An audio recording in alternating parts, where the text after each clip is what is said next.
बिस्मिल्लाहिर्रहमानिर्रहीम। अस्सलामुअलैकुम स्टूडेंट्स।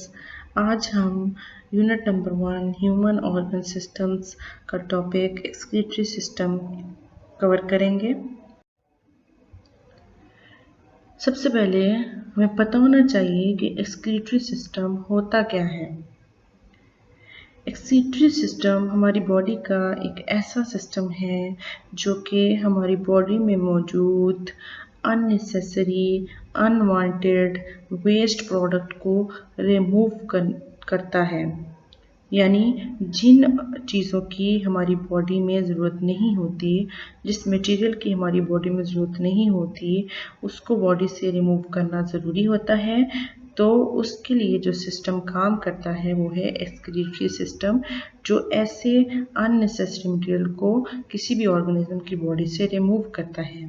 सो excretory system की डेफिनेशन क्या होगी? It is the biological system that removes excess unnecessary material from an organism. अब वो प्रोसेस जिसके ज़रिए ये फिनोमेना परफॉर्म होता है, यानी बॉडी से एक्सेसिव वेस्ट प्रोडक्ट रिमूव होता है, उस फिनोमेना या उस प्रोसेस को क्या कहते हैं? उसको कहते हैं एक्सक्रीशन। एक्सक्रीशन क्या हुआ? The process of removal of metabolic waste from the body, कि बॉडी से मेटाबॉलिक वेस्ट के रिमूवल का प्रोसेस क्या कहलाता है? एक्सक्रीशन कहलाता है। और ऐसा सिस्टम जो एक्सक्रीशन परफॉर्म करता है, और ऐसे सिस्टम को हम कहते हैं एक्सक्रीटरी सिस्टम। अब मेटाबॉलिक वेस्ट क्या होते हैं? अब हमारी बॉडी में बहुत से मेटाबॉलिक रिएक्शंस हर वक्त हो रहे होते हैं। हमारी बॉडी में रेस्पिरेशन का फिनोमेना हो रहा होता है, तो रेस्पिरेशन के नतीजे में हमारे पास कार्बन डाइऑक्साइड जो है वो एज ए बाई प्रोडक्ट और वेस्ट प्रोडक्ट के तौर पे बनती है, जिसको बॉडी से रिलीज़ करना ज़रूरी है। तो इट्स मीन ये हमारे पास मेटाबॉलिक वेस्ट में आ जाता है। इसी तरह साल्ट, यूरिया, वाटर, ये भी हमारे पास मेटाबॉलिक वेस्ट हैं, जो डिफरेंट मेटाबॉलिक रिएक्शन के नतीजे में हमारी बॉडी में जमा होते हैं और इनको बॉडी से रिमूव करना ज़रूरी होता है। यूरिया जो है हमारे पास एक नाइट्रोजनस वेस्ट है, जो कि प्रोटीन या अमाइनो एसिड की मेटाबॉलिज्म के दौरान जो है हमारे पास बनता है। सो इन सब का रिमूवल जो है मेटाबॉलिक वेस्ट का बॉडी से ज़रूरी है। किसी भी ऑर्गेनिज्म की बॉडी में मुख्तलिफ ऑर्गन्स मौजूद होते हैं जो कि एक्सक्रीशन का रोल प्ले करते हैं। एक्सक्रीटरी ऑर्गन्स क्या होते हैं? बॉडी के ऐसे ऑर्गन जो कि एक्सक्रीशन का फिनोमेना परफॉर्म कर सकें, बॉडी से वेस्ट मटेरियल को रिमूव कर सकें, ऐसे ऑर्गन्स को बोलते हैं एक्सक्रीटरी ऑर्गन्स। तो ह्यूमन बॉडी में जो एक्सक्रीटरी ऑर्गन मौजूद हैं उनमें से फर्स्ट वन है हमारे पास लंग्स। लंग्स क्या करते हैं कि रेस्पिरेशन के नतीजे में जो कार्बन डाइऑक्साइड ब्लड में जमा हो जाती है, उस कार्बन डाइऑक्साइड को बॉडी से रिमूव करते हैं, एक्सपेल आउट करते हैं और ब्लड को क्लीन कर दिया जाता है कार्बन डाइऑक्साइड से, ऑक्सीजनेटेड कर दिया जाता है। इसके बाद हमारे पास आ जाती है लार्ज इंटेस्टाइन। लार्ज इंटेस्टाइन हमारे पास सॉलिड वेस्ट जो होता है उसके रिमूवल में हेल्प आउट करती है। सो ये भी एक एक्सक्रीटरी ऑर्गन है हमारे पास।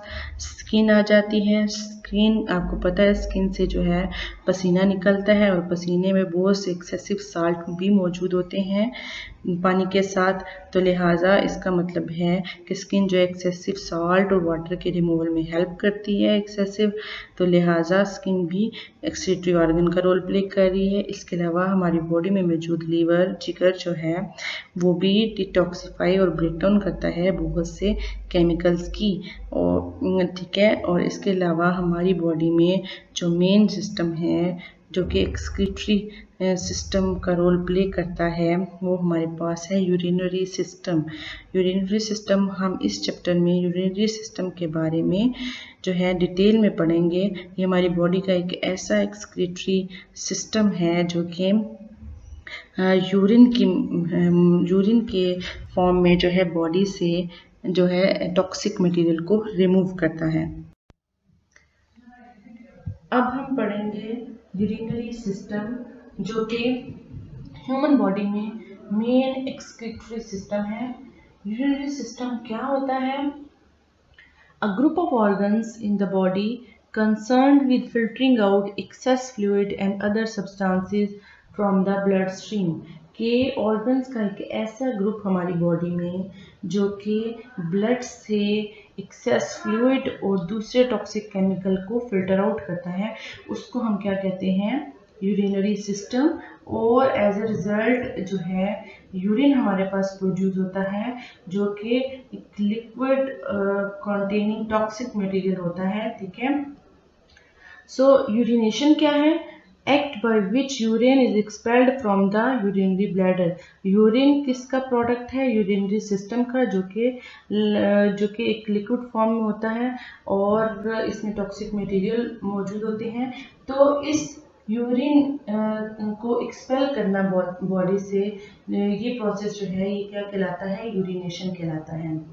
अब आ जाते हैं main components of urinary system और main excretory system of human beings. तो वो कंपोनेंट्स हमारे पास हैं kidneys, ureters, urinary bladder and urethra. इस डायग्राम में आप देख सकते हैं ये बीन शेप्ड स्ट्रक्चर जो है किडनी हमें नजर आ रहे हैं, पेयर फॉर्म में होते हैं, ठीक है। यहाँ से दोनों किडनी से ट्यूब लाइक स्ट्रक्चर जो अराइज होता है, ठीक है, उसको ट्यूब लाइक स्ट्रक्चर को हम क्या कहते हैं? यूरिटर बोलते हैं। दोनों किडनी की साइड पे इसको क्या बोलेंगे? यूरिटर बोलेंगे। अब ये जो यूरिटर है क्या करती है कि किडनी में जो यूरिन बनता है उसको कैरी करती है, किडनी से लेकर जाती है towards a sac like structure, ठीक है। अब वो सैक लाइक स्ट्रक्चर क्या है? उसको हम कहते हैं ब्लैडर। तो ब्लैडर एक ऐसा स्ट्रक्चर है जो कि रिसीव करता है यूरिन को फ्रॉम द यूरिटर से। दोनों किडनी के यूरिटर से यूरिन जो है वो रिसीव करता है ब्लैडर, और ब्लैडर के पास कैपेसिटी होती है कि ये एक खास अमाउंट में यूरिन को कुछ अरसे के लिए अपनी इधर स्टोर ब्लैडर में किया जा सकता है, ठीक है। उसके बाद जो है यूरिथ्रा के पॉइंट से यहाँ पे मसल मौजूद होते हैं, ये ब्लैडर में मसल भी मौजूद होते हैं, ठीक है, जो कॉन्ट्रैक्ट और रिलैक्स करते हैं। तो फिर यूरिथ्रा वो पॉइंट है जहाँ से जो यूरिन है वो बॉडी से एक्सपेल आउट कर दिया जाता है। तो ये सारे स्ट्रक्चर्स मिलकर हमारे पास क्या बना रहे हैं? Urinary system. So urinary system के मेन कंपोनेंट्स क्या हुए? किडनीज, यूरिटर, ब्लैडर और यूरिथ्रा। अब हम आ जाते हैं किडनी के स्ट्रक्चर्स की तरफ। जैसे कि हमने पहले भी कहा, किडनीज जो हैं वो बीन शेप में होते हैं, जिस तरह एक लोबिया होता है, उसका दाना होता है, अगर उसको देखें तो किडनी भी कुछ हमें इसी तरह के स्ट्रक्चर में नजर आएंगे, लिहाजा इसको हम बोलते हैं ये बीन स्ट्रक्चर होते हैं, आउटर स्ट्रक्चर जब हम देखते हैं, ठीक है। और रेडिश ब्राउन ऑर्गन्स होते हैं। लेकिन जब हम इसके इंटरनल स्ट्रक्चर की बात करते हैं तो किडनी का इंटरनल स्ट्रक्चर जो है उसको 3 पार्ट्स में डिवाइड किया गया है: renal cortex, renal medulla and renal pelvis. Renal word basically जो है खास तौर पे किडनी के लिए यूज किया जाता है, ठीक है। अब रेनल कॉर्टेक्स कौन सा पोर्शन है किडनी का? तो यहाँ पे ये जो आउटर रीजन हमें नजर आ रहा है, आउटर जो डार्कर पोर्शन होता है, इसको हम क्या कहते हैं? Cortex, renal cortex. ये पोर्शन क्या है? रेनल कॉर्टेक्स है किडनी का, ठीक है। उसके बाद आ जाता है रेनल मेडुला। तो ये पोर्शन जो है जहाँ पे ये पिरामिड लाइक स्ट्रक्चर्स बने हुए हैं, इस पोर्शन को हम क्या कहते हैं? रेनल मेडुला बोलते हैं। थर्ड वन स्ट्रक्चर जो है हमारे पास आ जाता है रेनल पेल्विस। तो अब ये दरमियान में ये जो एक कैविटी सी हमें नजर आती है, ये वाली कैविटी, ठीक है, ये जो है ये पोर्शन जो है जहाँ से यूरिटर निकलता है, ठीक है, यूरिटर वो डक्ट निकलती है जिस कैविटी से, उस कैविटी को हम कहते हैं, ये पोर्शन जो है ये हमारे पास क्या है? पेल्विस, रेनल पेल्विस का पोर्शन है, ठीक है। So it's mean internal structure of kidney में kidney is divided into 3 main parts: renal cortex, that is outer one, renal medulla और रेनल पेल्विस। नेक्स्ट स्ट्रक्चर जिसके बारे में हम पढ़ेंगे वो है हमारे पास नेफ्रॉन्स। कि नेफ्रॉन्स क्या होते हैं? Nephrons are basically structural and functional unit of kidney. Structural and functional unit of kidney का क्या मतलब है कि किडनी का मोस्टली स्ट्रक्चर जो है वो इन यूनिट से मिलकर बना हुआ है, यानी नेफ्रॉन से मिलकर बना हुआ है। और ये नेफ्रॉन्स ही वो स्ट्रक्चर्स हैं जो कि किडनी के मेन फंक्शन में रोल परफॉर्म करते हैं। किडनी का मेन फंक्शन क्या है? ब्लड को क्लीन करना टॉक्सिक मटेरियल से। तो ये जो प्रोसेस है क्लीनिंग का, किडनी में जो यूनिट ये प्रोसेस सर अंजाम देते हैं, वो स्ट्रक्चर हमारे पास क्या है? नेफ्रॉन्स हैं। ठीक है, तो नेफ्रॉन्स जो है उनको बेसिकली दो पार्ट्स में डिवाइड किया गया है और हर किडनी में तकरीबन मोर देन 1 मिलियन नेफ्रॉन्स जो हैं मौजूद होते हैं, जो कि फिल्ट्रेशन यूनिट का काम करते हैं और ब्लड को क्लीन करते हैं। हर नेफ्रॉन जो है उसको दो पार्ट्स में डिवाइड किया गया है। First one is renal corpus and the second one is the renal tubule. ठीक है, हर किडनी जो है उसको दो पार्ट में डिवाइड किया गया है। अब फर्स्ट वन जो हमारे पास फर्स्ट पार्ट है रेनल कार्पस जो है, इसको आगे फर्दर दो हिस्सों में डिवाइड किया गया है। First one is glomerulus and the second one is the Bowman's capsule. Renal word याद रखिए बेसिकली यूज होता है किडनी के लिए। ठीक है, अब ग्लोमेरुलस क्या है? ग्लोमेरुलस जो है एक बंच ऑफ कैपिलरीज, कैपिलरीज का एक गुच्छा सा होता है। ठीक है, और बोमेन्स कैप्सूल क्या है? एक कप शेप स्ट्रक्चर होता है जो कि ग्लोमेरुलस को सराउंड कर रहा होता है। ग्लोमेरुलस के इर्द गिर्द जो कप शेप स्ट्रक्चर होता है उसको हम बोमेन्स कैप्सूल कहते हैं। तो ये दोनों स्ट्रक्चर्स हमारे पास मिलके बना रहे हैं नेफ्रॉन का पार्ट रेनल कार्पस। उसके बाद जो है नेफ्रॉन में कुछ ट्यूबुलर स्ट्रक्चर भी, ट्यूब लाइक स्ट्रक्चर्स भी मौजूद होते हैं, जिनको उन पोर्शन को हम कहते हैं रेनल टिब्यूल्स। तो 3 टाइप की जो टिब्यूल्स हैं बेसिकली नेफ्रॉन में मौजूद होती हैं, जिनको हम क्या कहते हैं? फर्स्ट वन जो स्टार्टिंग पे होती है उनको प्रोक्सिमल कन्वोलेटेड टिब्यूल, यानी स्टार्ट पे जो है क्वाइल्ड टिब्यूल्स कुछ प्रेजेंट होती हैं, उनको हम कहते हैं प्रोक्सिमल कन्वोलेटेड टिब्यूल्स। उसके बाद यू शेप में हमारे पास कुछ टिब्यूल्स आती हैं, उनको हम कहते हैं लूप ऑफ हेनले। ठीक है, और उसके बाद दोबारा से लास्ट पोर्शन पे जो है हमारे पास क्वाइल्ड पोर्शन में टिब्यूल्स आती हैं, क्वाइल्ड टिब्यूल्स आती हैं, उनको हम कहते हैं डिस्टल कन्वोलेटेड टिब्यूल्स। अब हम नेफ्रॉन के स्ट्रक्चर को डायग्राम की मदद से देखेंगे। सबसे पहले किडनी है हमारे पास। ठीक है, ये आउटर रीजन है किडनी का, कॉर्टेक्स पोर्शन है, फिर मेडुला पोर्शन है और ये रेनल पेल्विस का पोर्शन है। तो अगर हम इस पोर्शन को देखें, कॉर्टेक्स और मेडुला के पोर्शन को, तो यहाँ पे हमें कुछ इस तरह का स्ट्रक्चर नजर आएगा। ठीक है, जिसको हम क्या कहते हैं? नेफ्रॉन कहते हैं। ठीक है, ये एक सिंगल स्ट्रक्चर है। ठीक है, इस तरह की मिलियंस ऑफ नेफ्रॉन्स जो हैं किडनी में मौजूद होती हैं। ठीक है, उसके बाद जब हम स्ट्रक्चर को डिटेल में देखेंगे तो हमें क्या नजर आता है? यहाँ पे हमें एक रेड कलर का बंच ऑफ कैपिलरीज नजर आएंगी। इन बंच ऑफ कैपिलरीज को हम क्या कहेंगे? ग्लोमेरुलस कहेंगे। इस ग्लोमेरुलस के इर्द गिर्द एक कप शेप स्ट्रक्चर है, इस कप शेप स्ट्रक्चर को हम कहेंगे बोमेन्स कैप्सूल। तो हमने पढ़ा है कि ग्लोमेरुलस और बोमेन कैप्सूल दोनों मिलकर क्या हमारे पास बनाते हैं? दोनों मिलकर हमारे पास बनाते हैं नेफ्रॉन का पार्ट रेनल कार्पस बनाते हैं। इसके बाद सेकंड पार्ट स्टार्ट हो जाता है नेफ्रॉन का, दैट इज रेनल टिब्यूल्स। अब बोमेन कैप्सूल से एक ट्यूब लाइक स्ट्रक्चर, ये देखें, ये ट्यूब लाइक स्ट्रक्चर एक अराइज हुआ होता है। ठीक है, इस ट्यूब लाइक स्ट्रक्चर को 3 पार्ट्स में डिवाइड किया गया और इस ट्यूब लाइक स्ट्रक्चर को हम कहते हैं renal tubules. Renal tubules 3 parts में डिवाइड किए। स्टार्टिंग पे जो क्वाइल्ड पोर्शन है, इसको स्टार्टिंग के क्वाइल्ड पोर्शन को हम कहते हैं प्रॉक्सिमल कन्वोलेटेड टिब्यूल। ठीक है, उसके बाद जो है टिब्यूल यू शेप में आ जाती हैं। ये देखें यू शेप में, इस यू शेप जो स्ट्रक्चर होता है, जो टिब्यूल्स होती हैं, इनको हम कहते हैं लूप ऑफ हेनले। उसके बाद दोबारा से जो है लास्ट पे क्वाइल्ड पोर्शन आ जाता है हमारे पास टिब्यूल्स का, उनको हम कहते हैं डिस्टल कन्वोलेटेड टिब्यूल। और उसके बाद डिस्टल कन्वोलेटेड टिब्यूल्स जो होती हैं वो ओपन होती हैं इनटू कलेक्टिंग डक्ट में ओपन होती हैं। ठीक है, सो स्ट्रक्चर क्या है कि जो हमारे पास नेफ्रॉन है, it consist of two main structures, two main parts. ठीक है, the first one is renal corpus which contain glomerulus and Bowman capsule, and the other one is renal tubules which consist of proximal convoluted tubule, loop of Henle and distal convoluted tubules and then distal convoluted tubules open into collecting duct. ठीक है, सो nephron की जो distal convoluted tubule है collecting duct में open होती हैं.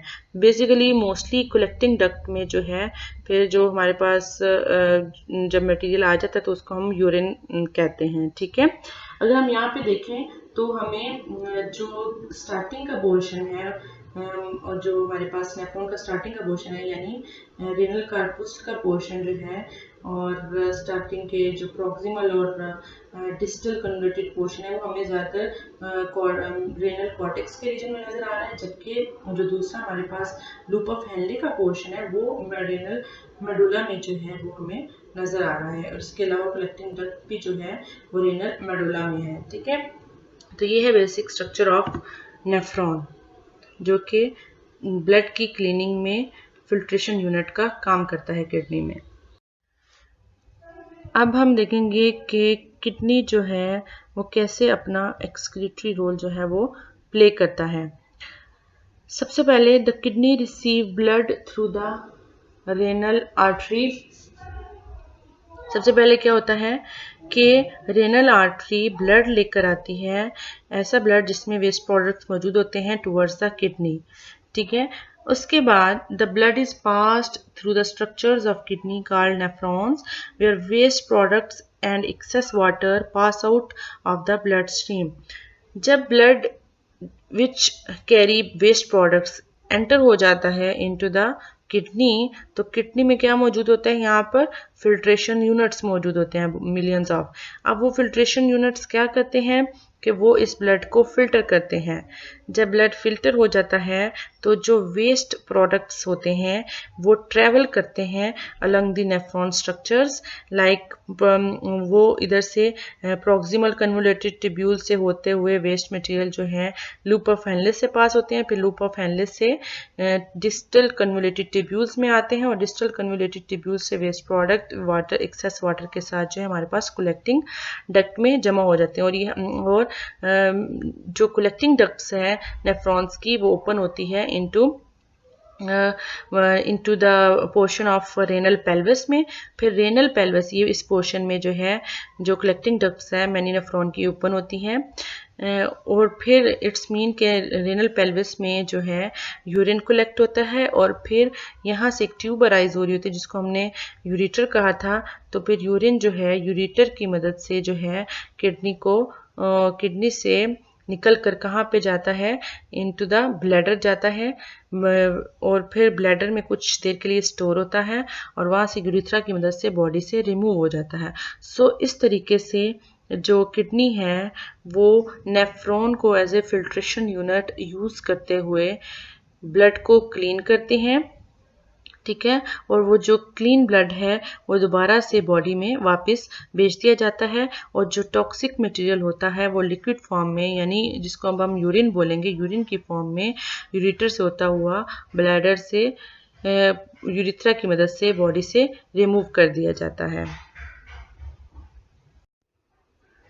Students, आज के लेक्चर में हमने excretory system, excretion, excretory organs और यूरिनरी सिस्टम के बारे में पढ़ा. ठीक है, जिसमें हमने किडनी के स्ट्रक्चर को देखा, नेफ्रॉन के स्ट्रक्चर के बारे में पढ़ा और किडनी कैसे अपना रोल परफॉर्म करता है उसके बारे में थोड़ा सा स्टडी किया. तो लिहाजा उम्मीद है आपको समझ आ गई होगी. आप जितनी भी डायग्राम्स हैं उसकी प्रैक्टिस करें. रिमेनिंग लेक्चर्स के साथ नेक्स्ट वीडियो में हाजिर होंगे. शुक्रिया.